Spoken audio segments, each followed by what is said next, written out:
2013 finals coming up. And spawning in the top right position of this map that is Whirlwind, we have the red Zerg player. He's made it through a lot of games. Both these players, 3 days of playing. It all comes down to this. Coming in from Evil Geniuses, just tying this up with a nice roach play, it is Jaedong!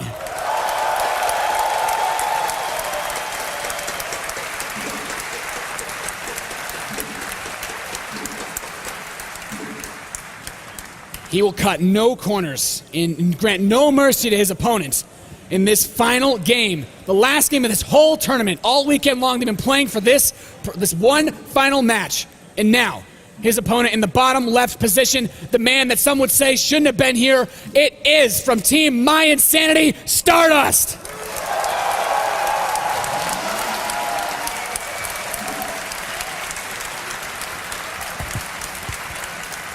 There are a lot of other players that could have taken his spot. We had Life on his side of the bracket, very powerful, even Show able to take him out, but Stardust doesn't not phased. His PvZ has been on point. He took out Violet. He took out, in just the last round, another Zerg player, and he is looking so solid in this final match. It's impossible to call who could possibly take this game. Since the release of Starcraft 2, there's been 12 tournaments here at DreamHack. There's been 5 Protoss player wins, there's been 3 Zerg and 3 Terran. Does it start to equalize a little bit more? Do the Protoss players push it in their advantage once again? We will have another champion within the hour. 128 players entered this tournament on Friday. Saturday.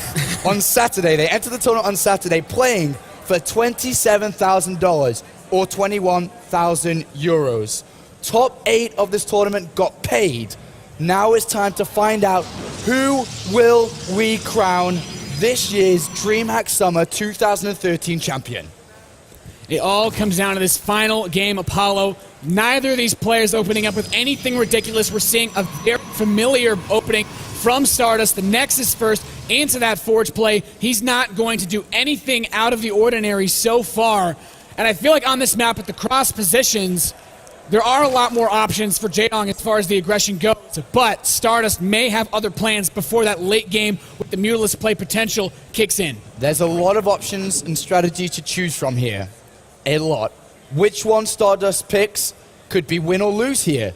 He's got to be so careful on what he decides to do. We saw Jaedong choose something, which was win or lose from the very beginning. We'll see if that's going to be similar along these lines too. And a great way to expand on that is Stardust has been that aggressor in the majority of the games. He's been starting off every game saying, yeah, we're going to dictate this game based on what I want to do. I will pick the aggressive strategy. You will have to defend. Jaedong gave him a bit of a backhand in that last game saying, no, I'm going to be able to also take control of this series. This is that moment where Stardust can either stand up, he can say, I'm taking the reins back on this series and become that champion, or Jaedong, after calming things down, is going to be able to force that later game that he wants, going for this third base in this final match of this best of 5. Jaedong has gone back to basics in this matchup. A textbook opening, a textbook strategy. Completely gasless. He hasn't attempted to mine any gas yet, focusing purely on minerals and his economy, getting the 3 hatcheries down, the queens, drones, and just circlings that all only need minerals. At this point, focusing on a normal build. On the other hand, we have a chrono-boosted Stalker making its way out to join a Zealot across the map. Gonna put on a bit of pressure towards his third base. Also, scouting. Stardust doesn't really know who his opponent is yet. Yeah, and that's one of the more important factors of this. We've seen his Zealot Stalker pressure honestly not do a terrible amount of damage, but it has forced Zerglings. And what Stardust likes to do is make you build units to defend an attack that you think is coming early. He throws you that bait, and then he switches it out and goes for the later attack when you've cut your economy to the point where you can't hold that slightly larger and a little bit later push. He's going to go for the robotics facility again. So far, looking exactly like his other builds. He is going to, however, make sure to take that gas. It seems that Stardust has built a strategy and tactic around one simple thing. Moving out at a timing around the 12-minute mark, which we saw before. The robotics facility is an indication it's one step in the right direction to pulling this off. The Zealot gets in there, that's surrounded, that's kind of expected at this time. He's in there, just put a bit of pressure on, forced units down. Jaedong's gone straight towards a layer here. This means he can get roach speed quite fast and also get a Hydralisk Den down as well. On the other side of things, back at home, the Twilight Council has started the second step. Will we see the Forge as well?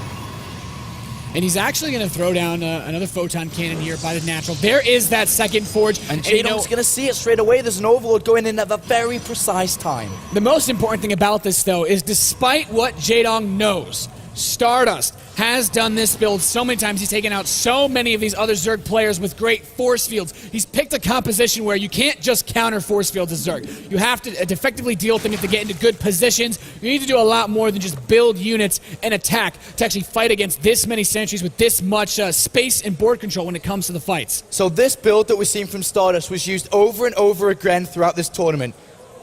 Oh, he could have very easily gone in there, but this was used throughout the tournament. I know Jaedong, with his coach in control, managed to discuss this a little bit. He said to In Control that he knew exactly how to stop it.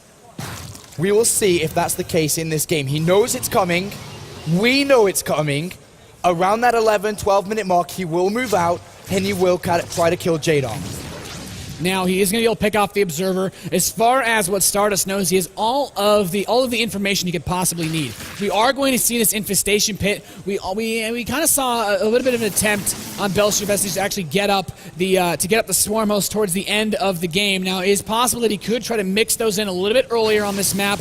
I'm very curious, as you said, to see how he holds this off, because when it comes to the force fields, you get cost-effective spellcaster. And the most cost-effective unit for Zerg versus gateway units is going to be the Swarm Host. Once you can get enough of them, the Locust Waves respawning, not costing any resources, do a great job of slowing down these single-target firing units. So let me tell you how Jaedong's actually started to build around this build.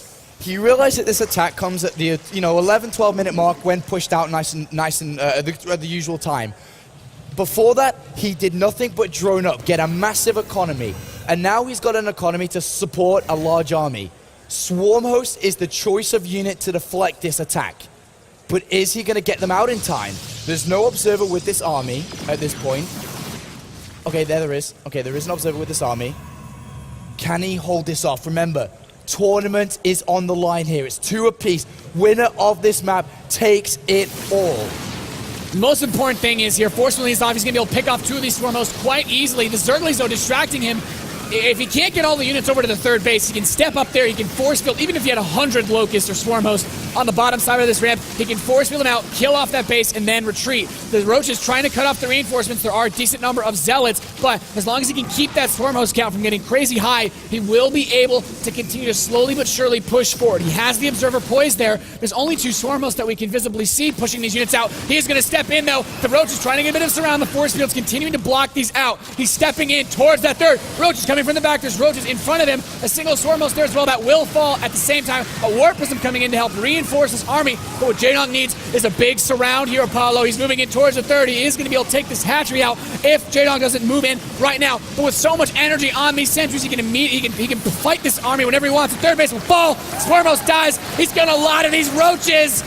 The Roaches are going to target down the Immortals. They need to be safe. He moves it back. Oh, it just goes down the last minute, but the Miracle Maker is happening. It's starting to happen here. Jaedong's third has fallen down. The supply is equal. The upgrades are in favor of Stardust. Is he going to be able to do this despite all odds against him, the all tournament long? The crowd is behind Stardust. Is he going to be able to do it? Jaedong gathering his forces, 121 supply to 106. And now we have a big Zergling counterattack. He's going to try to make something happen. He's going to bum rush this third base, but is it going to be enough? We do have a right side third secured for Jaedong. With that extra mineral income, he can afford these Zerglings. Zealots will be warped in with that +2 attack. They're going to do a lot of damage versus these Zerglings that do not have any Carapace upgrades, but being forced to use his reinforcements there is going to prevent his main attack from becoming stronger. We have a Sentry Immortal drop. It's not terribly common that we see in this matchup. Stardust, though, sending the majority of the units back to defend. He does not want to give up his economy because he has killed off quite a bit of Jaedong's. Jaedong's forced his opponent all the way back home now.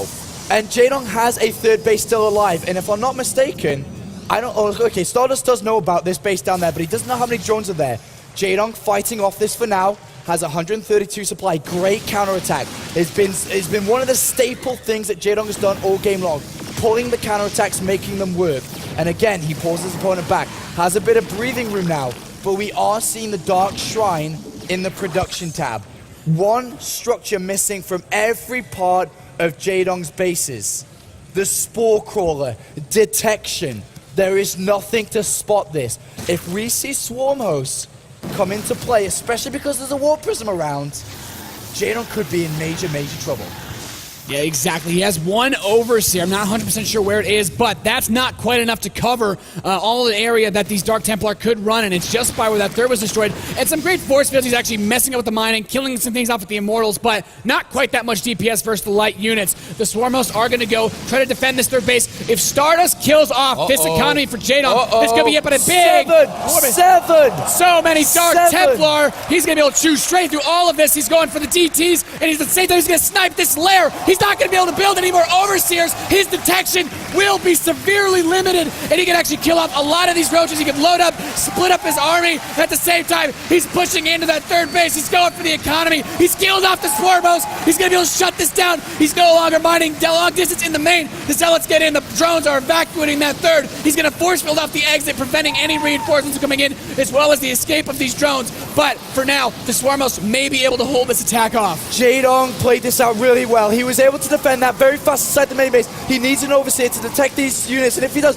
there's the Overseer. Jaedong has so many Hydras. He's got a 40 supply leak. Despite losing so many hatcheries, Jaedong has an army which may not be stopped here. He's got so many Hydras. He's got decent upgrades. If Jaedong pushes this advantage, having the army supply, he could turn this game around. Look at this. He's moving across the map. DT's, they're slicing it up in the middle of the map there. And he's still got units inside the main base.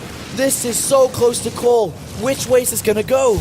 You know, they're slicing and dicing, and the problem is the Overseer is slower than the rest of the units in this army. And especially considering these Warpins doing so much damage, he's saying, Jaedong, if you want to counterattack me, that's fine. I'm going to Warpin so many units, I'll just kill you. I have a stronger economy right now, despite the fact that your standing army is larger. If Stardust can defend this push from Jaedong, he will be the DreamHack Summer 2013 champion. But it is going to take a lot of moxie, a lot of great control, and some perfect force fields to be able to actually hold this off. DT's trying to get in there to get some free damage done. They are going to run away. Jaedong's going to try to block them, but the Swarm Host is the biggest problem. There are so many Swarm Hosts. I'm not too sure that Stardust has what it takes to stop these guys. They're going to spawn out their Locusts. They're going to start to seize these bases that we can already see happening. Meanwhile, we are seeing the siege continue. And he is going to continue to press forward that natural. Stardust just needs to hold on. He's completely ravaged the economy of his opponent. Keeping the third base would be a bonus for Stardust, but the Locusts are going to get right on top of that. These Zealots shutting down all the production. Everything that Jaedong loses from this point on, he cannot replace. The third Nexus will fall. The Tyrant trying to get into the position necessary to take this base out. This is really weird because right now Stardust is eliminating a lot of the structures of Jaedong once again here. He's killing a lot. At the end of the day, Jaedong's army is the biggest problem for Stardust. I'm not sure if he can beat it down, but he's destroying all of the economy of Jaedong. He's picking off a lot of the structures. Right now, Jaedong only has a few structures remaining, an Evolution Chamber and 4 Extractors. There's one, there's another one coming down, and he has to defend them with his life. They're falling down, another one on the right-hand side. Remember, if he eliminates all the structures, he'll win. He's so close to doing this. There's no Overseer there. And all of the drones that Jaedong has left are right next to each other. The DT can focus these down. The Overseer will arrive in time. There's so many Zealots, though, he could try to bum rush this, and at the same time, the units that he has in the main base, if he wants to try to push out and try to jump on these, I mean, he doesn't have too much there, but these Swarm Hosts are continuing to press in. Once again, we could have this base raid. He's going to fight the army. The Zealots, with these upgrade advantage, with the +3 attack, the +2 armor, are going to punch in and take out Jaedong's army. There's a single drone trying to get away. The drone is gone. It gets killed. All he has now, he has the 2 extractors. Are there any drones left? There's no drones on the map. He kills these, and he wins. Oh, Stardust is going to do it. Ladies and gentlemen.